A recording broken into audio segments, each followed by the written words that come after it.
Bienvenue, bonsoir. Voici ce dont est faite l'info soir sur Canal 3 Bénin. De meilleures pratiques de recherche et d'évaluation annoncées dans l'éducation au Bénin. Dès la rentrée prochaine, les acteurs à tous les cycles d'enseignement et de formation définissent 2 mois à l'avance les canevars et modes d'implémentation au séminaire préparatoire de l'année scolaire et universitaire 2026-2027. Les travaux de cette 6e édition viennent de se refermer à Cotonou. L'engagement et la compétitivité de l'artisanat béninois en réflexion en cette édition 2026 de la Journée nationale consacrée à ces acteurs. La célébration a lieu demain sur fond d'espoir pour les artisans visés par plusieurs réformes en cours et en vue. La ministre de tutelle fait une adresse officielle en cette veille aux animateurs de tous les corps de métier. Non à l'exploitation de la main-d'œuvre des enfants par les entreprises sous-traitantes ou non dans la réalisation des travaux d'aménagement et de construction. L'UNICEF prend le pari avec le groupe OFMAS. Les deux institutions ont signé divers actes d'entente pour relever ce défi au Bénin. Cérémonie à suivre d'ici quelques minutes. À quelques semaines de la rentrée scolaire et universitaire 2026-2027, les acteurs du système éducatif béninois se concertent pour mieux préparer la reprise des classes. Réunis à Cotonou, à l'initiative du Conseil national de l'éducation, ils ont réfléchi pendant 2 jours aux stratégies susceptibles d'améliorer durablement les performances des établissements d'enseignement et de formation. Les échanges sont axés sur la qualité de l'enseignement, de l'apprentissage et de l'évaluation, le point des travaux de ce séminaire dans ce compte rendu. Préparer une rentrée scolaire réussie commence bien avant le premier jour de classe. À Cotonou, le Conseil national de l'éducation, en collaboration avec les ministères en charge de l'éducation, réunit les principaux acteurs du système éducatif béninois autour de la 6e édition du séminaire préparatoire de la rentrée scolaire et universitaire 2026-2027. Les débats, analyses, conclusions et recommandations issues des travaux confirment la pertinence du séminaire, comme en témoignent les résultats de l'évaluation des 5 précédentes éditions qui ont démontré son utilité et son impact sur les performances du système éducatif national. Le thème retenu cette année, qualité de l'enseignement, apprentissage et évaluation, quel levier pourrait améliorer la performance des établissements, a placé au cœur des échanges la recherche de meilleures pratiques pédagogiques et d'évaluation dans l'objectif de renforcer les acquis des apprenants et d'améliorer les résultats des établissements. La réussite de la rentrée ainsi que le bon déroulement de l'année scolaire et universitaire 2026-2027 dépendront désormais de la mise en œuvre diligente de la feuille de route adoptée, des activités programmées ainsi que des recommandations formulées au cours de nos travaux. Au terme des échanges, les différentes recommandations sont restituées et validées en séance plénière. Elles serviront de base à une nouvelle feuille de route destinée à renforcer la performance des établissements d'enseignement et de formation tout en assurant une rentrée scolaire et universitaire 2026-2027 dans les meilleures conditions.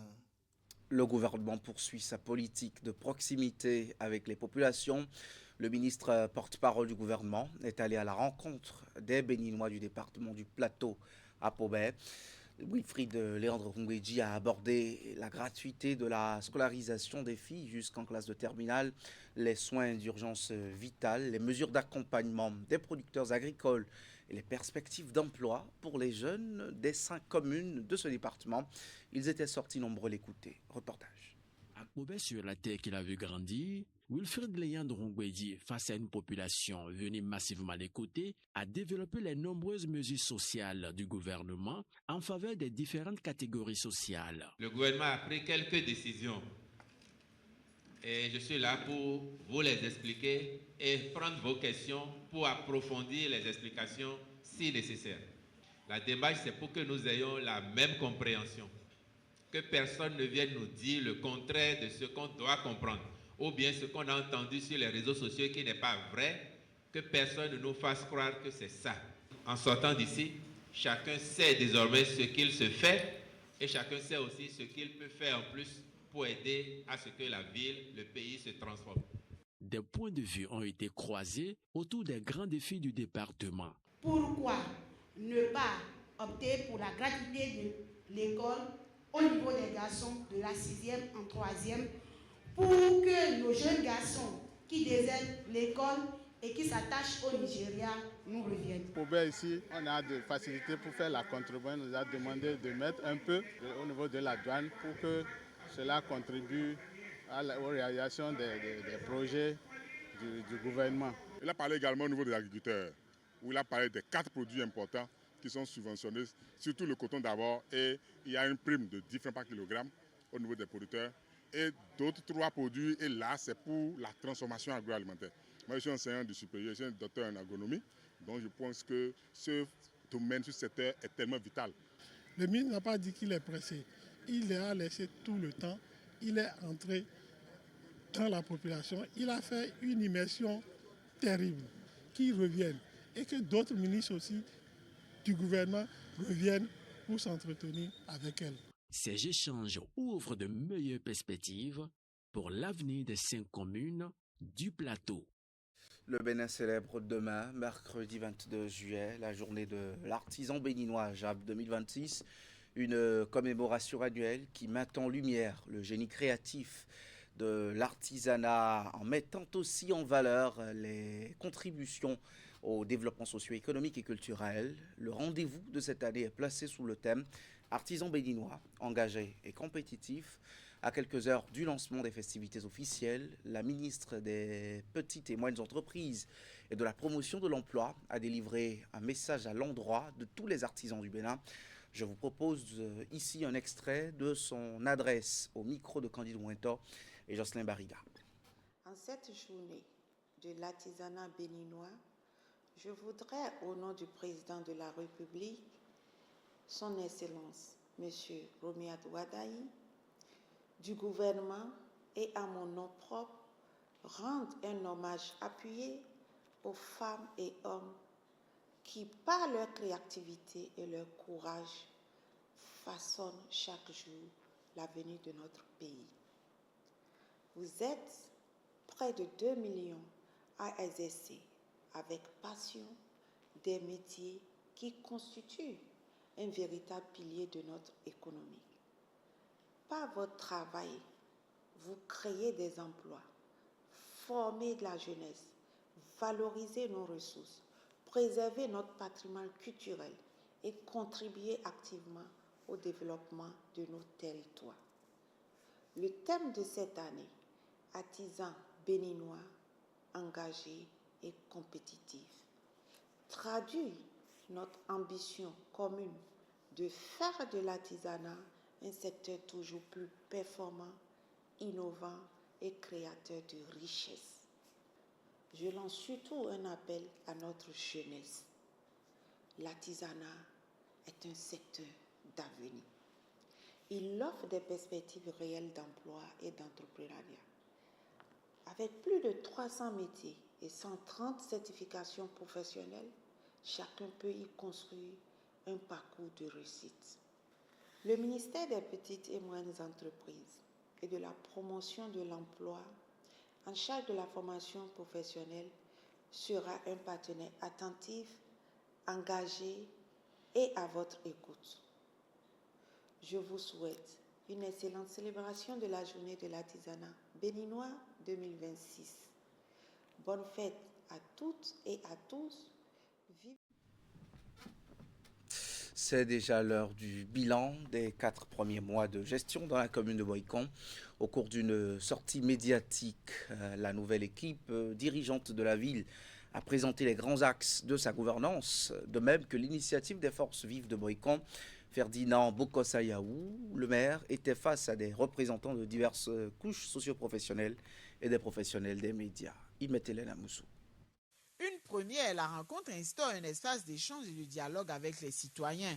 Après 5 mois à la tête du nouveau conseil communal de la ville Carrefour, le maire Ferdinand Bokossa partage ici avec ses administrés les grands axes de son programme de gouvernance locale pour l'autorité. Ce rendez-vous constitue une occasion pour exposer à tous les défis, de même que les avancées enregistrées dans différents secteurs, mais aussi recueillir des suggestions.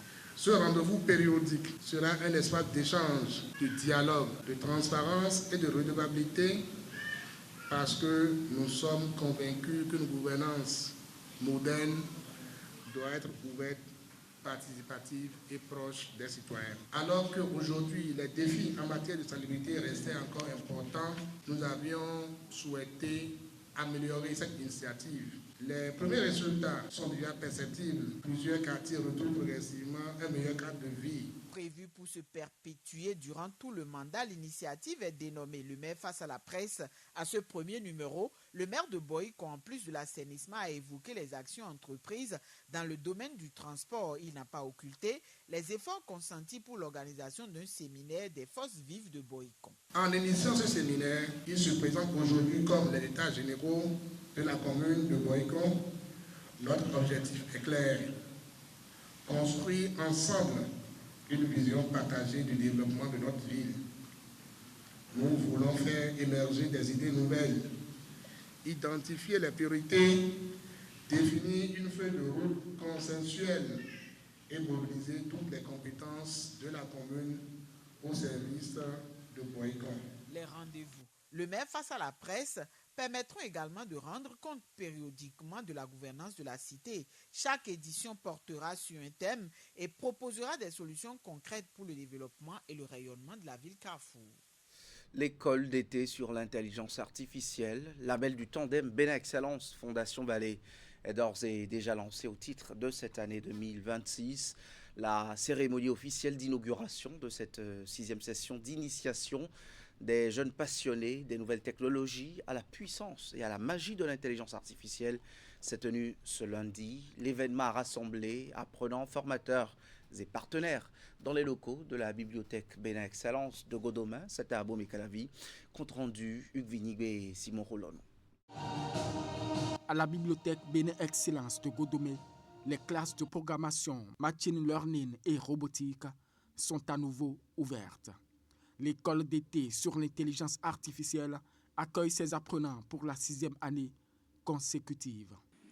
Cette initiative a permis de former plus de 1000 jeunes Africains au cours de nos camps d'été, de mettre en place 6 laboratoires d'intelligence artificielle ayant déjà impacté plus de 12 000 jeunes béninois, de ramener l'enseignement de l'intelligence artificielle dans nos collèges et lycées avec le projet d'appui à la promotion de l'intelligence artificielle en milieu scolaire, APIAS. Au terme d'un processus exigeant ayant connu plus de 10 000 candidatures, 190 participants sont retenus pour le compte de cette édition, dont 15 en provenance de la Côte d'Ivoire, du Burkina Faso, du Togo, du Tchad, du Madagascar et de la Centrafrique.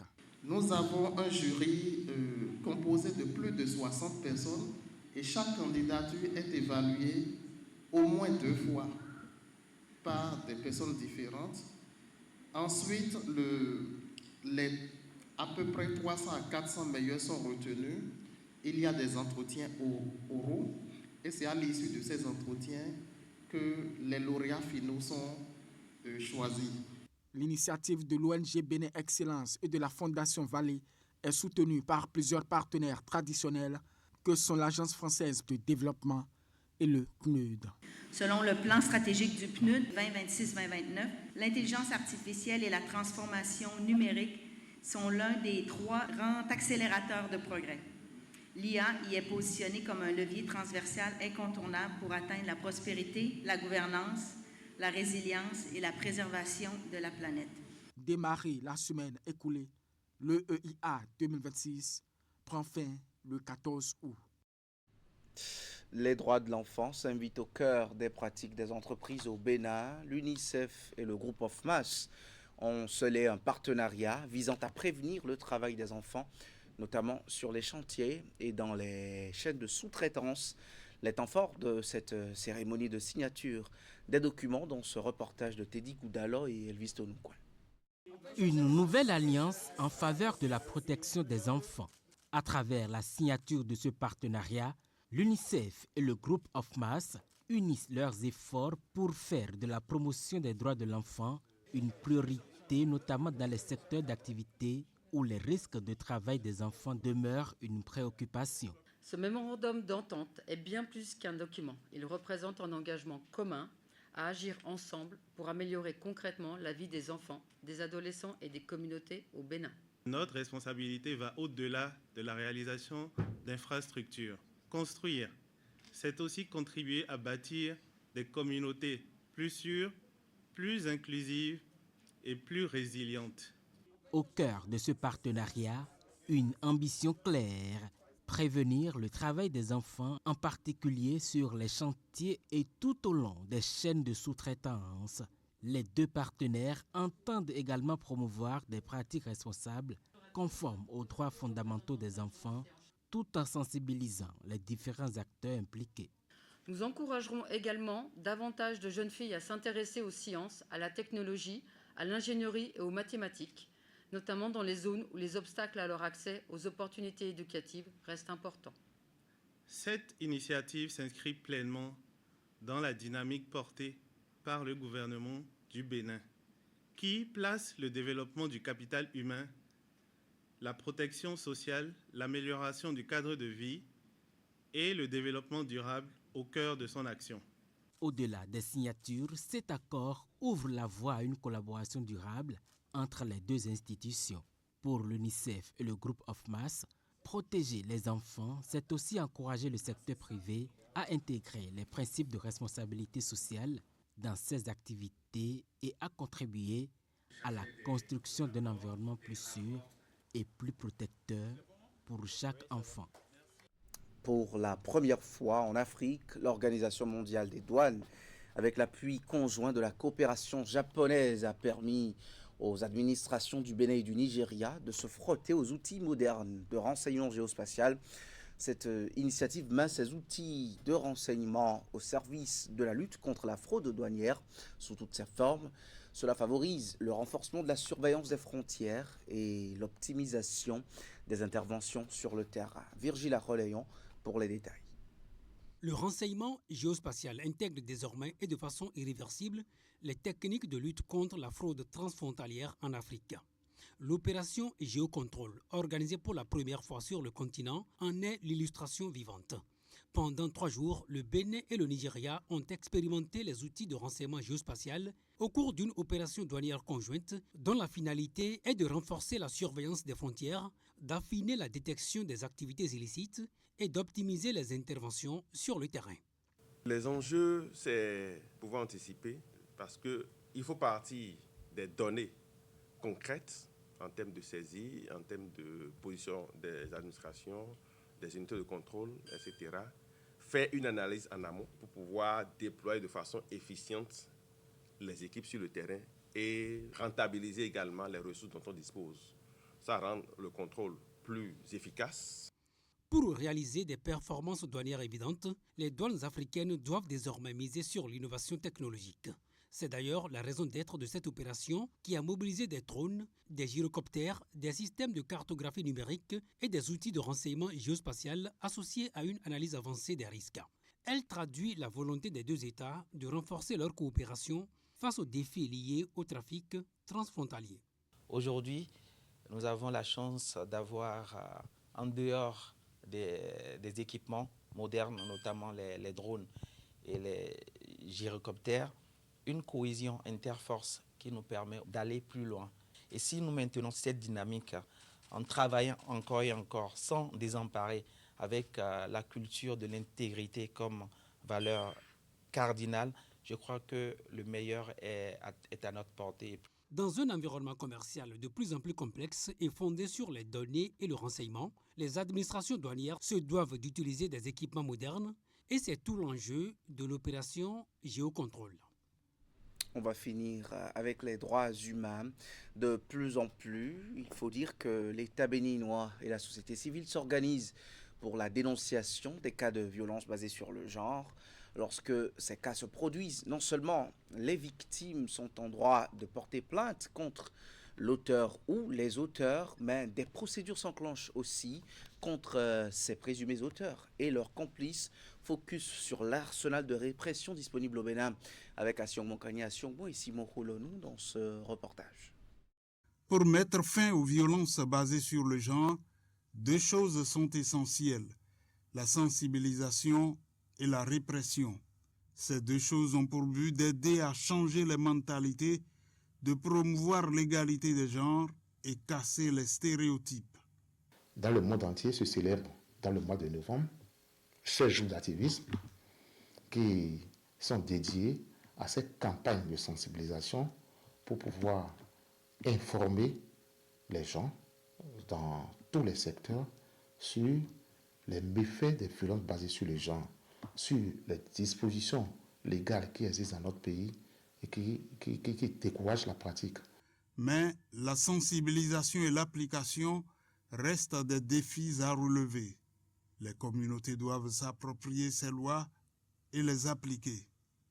La violence basée sur les genres peut être prévenue de plusieurs manières. Il faut d'abord renforcer la capacité des gens au niveau de tous les corps de métier sur l'éducation sexuelle complète de la sexualité et partager aussi avec eux les textes de loi en matière de violence basée sur les genres. Comment les prévenir? C'est dans les administrations, par exemple, il faut avoir une charte de comportement de non-harcèlement, une charte de comportement de non-violence basée sur le genre et les afficher un peu partout. Il faut des grandes affiches aussi, et des grands panneaux, affiches dans les grands carrefours, les grandes villes pour sensibiliser. Aussi, les hommes ont-ils un rôle clé à jouer dans cette lutte. En étant des alliés, ils peuvent aider à changer des mentalités. Les médias aussi ont un rôle important en relayant des messages positifs sur l'égalité des genres. Et dans la chaîne de lutte contre les VBG, il y a plusieurs acteurs que vous savez. Nous avons les prestataires de santé, les professionnels de droit.